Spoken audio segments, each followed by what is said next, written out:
sometimes we make mistakes.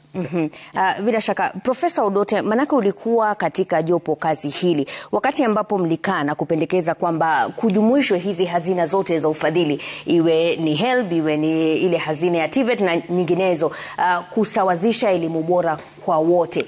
Je, hili lilikuwa lizuie vipi yale masuala yanayotaja Governor Barchok kwamba county zisije zikajitwika mzigo ambao si wao? Si county pekee, Kapombe, ni kila mtu. Ukisikiza mwenzangu Dr. Munyasa akiongea, ameuliza swali, je, kuna hela ya kutimiza hizi mambo zote? Mwenzangu Janet amesema, lakini sasa mmepatia jamii mzigo. Tulianza kwa kujua kwamba mfumo ya kupeana pesa kwa higher education wa saizi haisaidii kwa sababu by the time tulifika 2023 university zote zilikuwa na deni ya billion 54 billion. Tungeendelea hivyo, government had now reached 48% of DUC from 80%. If we continued going at the projections we had, we'll reach around 30. So something had to give.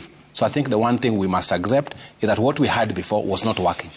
The second reality is that there were very difficult decisions to make. I think decision number one, and I think Munyasa is one who says, is in reality we have a constrained financial space as a country.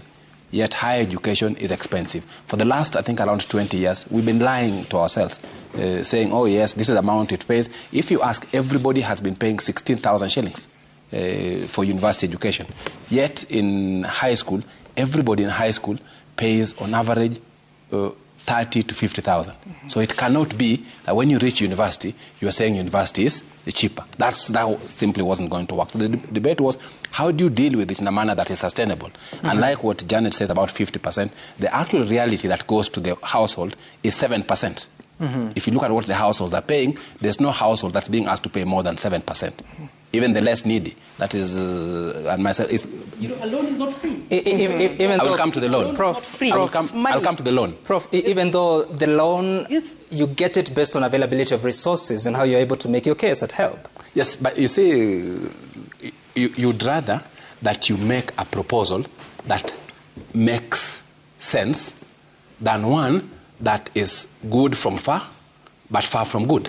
Lakini kama hilo pendekezo haliwezi kutekelezwa, kuna haja gani? And who has said it can't be met? What is there tonight and what has to be corrected is a